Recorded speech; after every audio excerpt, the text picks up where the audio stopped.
Lepo pozdravljeni v oddaji 7.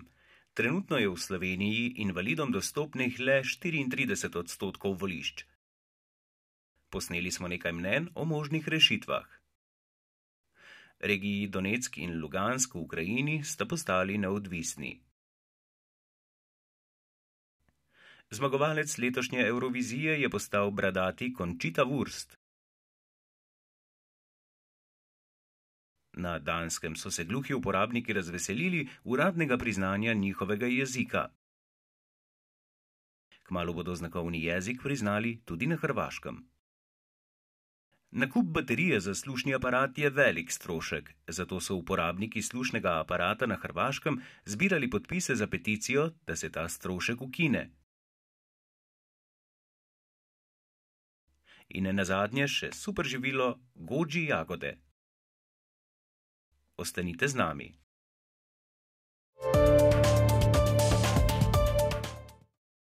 Ustavno sodišče je ugotovilo, da je 79.a člen zakona o volitvah v neskladju z ustavo. Gre za člen, ki določa, da mora imeti vsak volilni okraj najmanj eno invalidom dostopno volišče, invalidi pa morajo svojo namero o glasovanju volilni komisiji sporočiti vsaj 3 dni prej.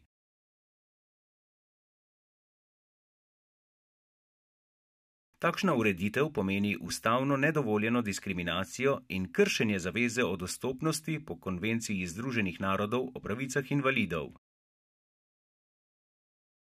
Državni zbor mora v 2 letih odpraviti neskladje, država pa mora dostopnost vseh volišč zagotoviti že zdaj. Zaenkrat je invalidom dostopnih le 34% vseh volišč. Odločba državnemu zboru postavlja rok 2 leti, da spremeni zakon. Hkrati pa to ne pomeni, da lahko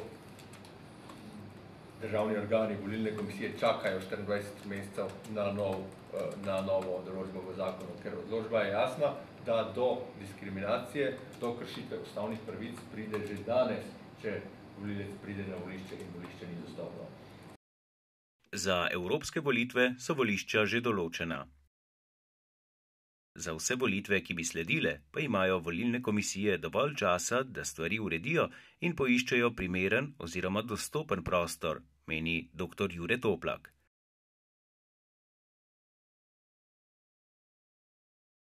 Direktor Državne volilne komisije pa je povedal, da je zaušnico dobila Republika Slovenija in ne Državna volilna komisija.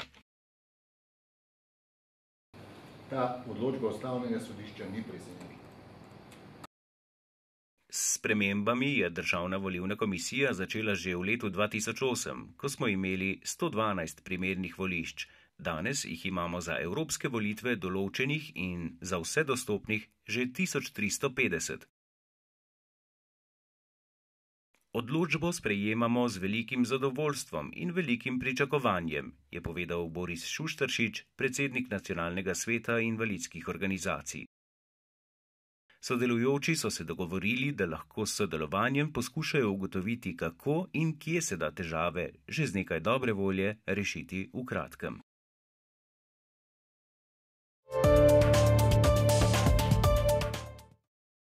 Katastrofalne poplave na Balkanu so zahtevale več 10 smrtnih žrtev. Največ žrtev so narasle vode zahtevale v Bosni in Hercegovini. Oblasti menijo, da bo število žrtev naraščalo, saj so mnogi pogrešani. Najhuje je na zahodu in v osrednjem delu Srbije, kjer je narasla voda odnesla številne mostove in dele cest. Prekinjena je oskrba z elektriko, primanjkuje pitne vode in je na splošno povzročena ogromna škoda.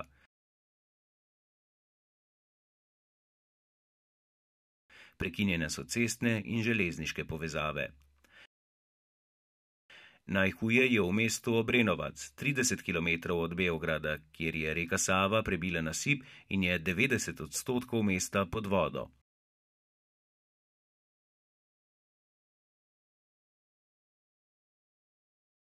Oblasti so evakuirale vse prebivalce tega mesta. Podobne razmere so tudi v Bosni in Hercegovini, kjer veljajo izredne razmere v celotni federaciji Bosne in Hercegovine v 10 občinah Republike Srpske, med drugim v Bijeljini in Doboju ter v okrožju Brčko.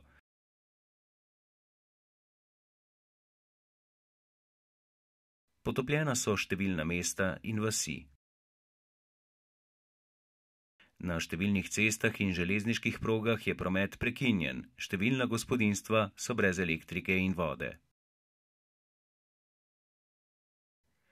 V krajih, ki so odrezani od sveta, grozi pomanjkanje hrane, pristojni organi tudi pozivajo k uporabi filtrirane vode. V Bosni in Hercegovini je ogroženih več kot 1 milijon ljudi. Na celotnem poplavnem območju je nastalo jezero v velikosti celotne Slovenije.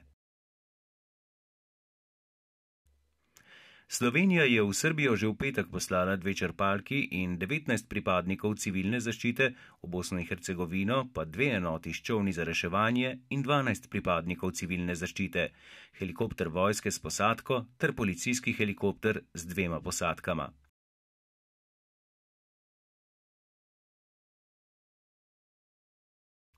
Iz Rusije je prispela skupina 60 reševalcev s čolni in helikopterji.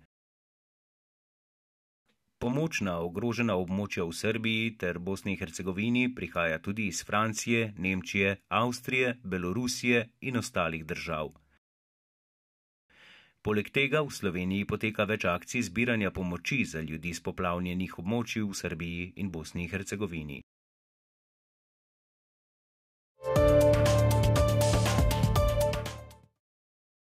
Na referendumu, ki so ga izvedli 11. maja 2014 v pokrajinah Donetsk in Lugansk na vzhodu Ukrajine, so prebivalci odločali o samostojnosti. Z veliko večino so referendum prepričljivo podprli. Referendum so organizirali in izvedli proruski aktivisti, prisotni pa niso bili nobeni tuji neodvisni opazovalci. Za neodvisnost Donetska naj bi glasovalo 89% volivcev, za neodvisnost Luganska pa skoraj 96% volivcev.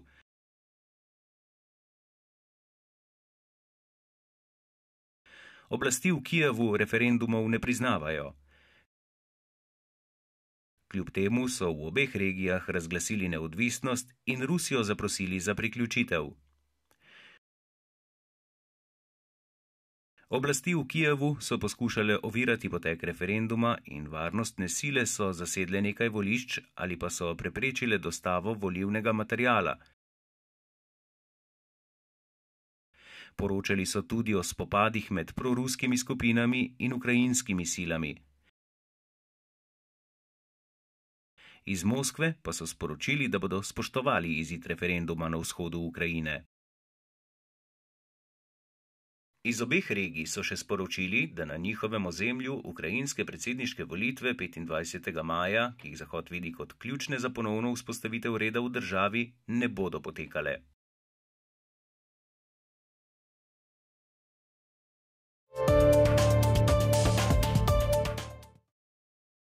Na Danskem se je odvijal največji glasbeni šov v Evropi, Eurovizija. Nastopila je tudi slovenska predstavnica Tinkara Kovač in se v pretekmovanju uvrstila v finale, na koncu pa zasedla predzadnje 25. mesto. Zmagovalka Eurovizije je postala avstrijska predstavnica Conchita Wurst s pesmijo Rise like a Phoenix.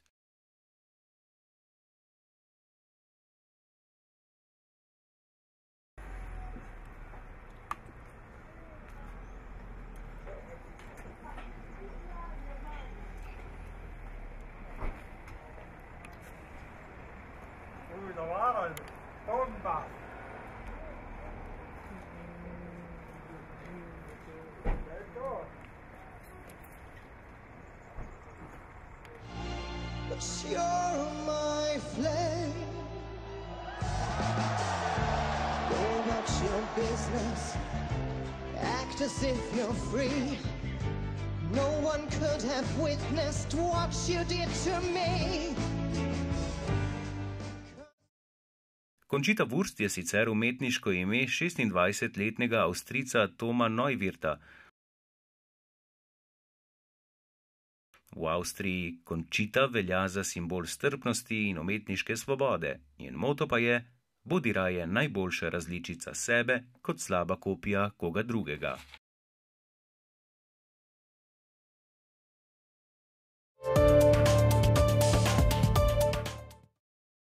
Po poročanju hrvaške spletne strani večernji.hr, uporabniki slušnih aparatov niso več upravičeni do brezplačne baterije za slušni aparat. Po odloku o ortopedskih in drugih pripomočkih Zavoda za zdravstveno zavarovanje Hrvaške so odpravili brezplačne baterije za slušne aparate, saj bi s tem prihranili 15 milijonov kun in pokrpali finančno breme za zdravstveno oskrbo državljanov.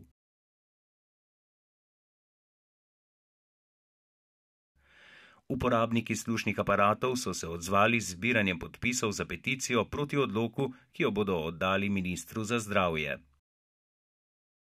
Zveza gluhih in naglušnih Hrvaške skupaj s Hrvaškim helsinškim odborom pripravlja tudi ustavno tožbo proti državi.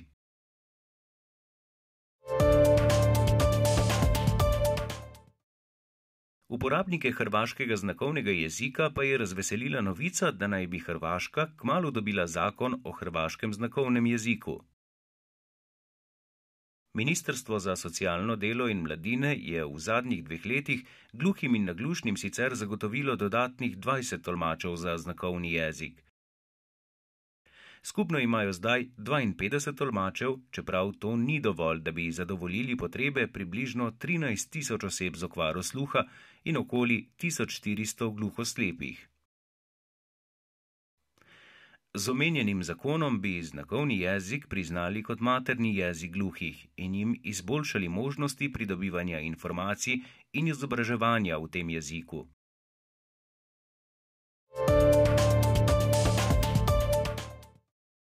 Spletna stran deaf.dk poroča, da je danski parlament 13. maja letos priznal danski znakovni jezik kot uradni jezik oseb z okvaro sluha v tej državi.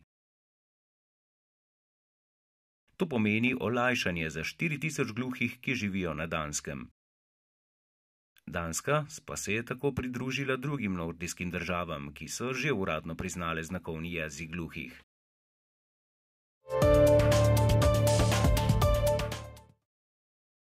Športniki Društva gluhih in naglušnih Podravja Maribor so bili uspešni na športnih igrah invalidov Maribora. V pikadu je Marija Šmit osvojila 1. mesto, v ruskem kegljanju je Aleksandra Vrečko osvojila 2. mesto, 3. mesto pa je pripadlo Zdenki Jamnikar. V metu na koš je zmagal Robert Marold, v malem nogometu pa so 1. mesto osvojili nogometaši DGNP Maribor. Iskrene čestitke.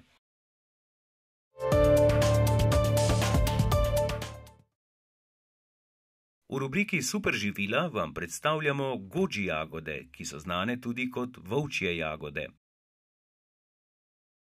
So bogate z vitamini, minerali, aminokislinami in imajo veliko antioksidantov. Posušene so sestavljene iz povprečno 68% ogljikovih hidratov, 12% beljakovin, 10% zdravih maščob in 10% vlaknin. Goji jagode vsebujejo vse vitamine, mineralne beljakovine, ena jedilna žlica na dan nadomesti vse omenjene beljakovine, minerale in vitamine, dajo pa tudi ogromno energije, zato se priporoča, da se jemlje predvsem v dopoldanskem času, primerna za vsakogar, okusne, ker so sladke. Goji jagode pomagajo pri krepitvi imunskega sistema, preprečujejo razvoj rakavih obolenj, izboljšujejo vid, odpravljajo glavobole, dajejo energijo, uravnavajo krvni tlak in prebavo, izboljšujejo stanje kože, razstrupljajo jetra, odpravljajo depresijo in nespečnost, zmanjšujejo telesno težo in še marsikaj.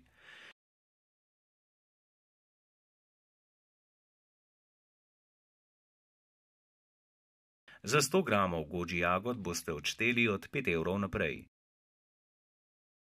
Dobite jih v vseh večjih trgovinah z zdravo in ekološko prehrano in v spletnih trgovinah. Z oddajo smo pri koncu. Z vami bomo ponovno prihodnjo sredo. Do takrat pa lep pozdrav.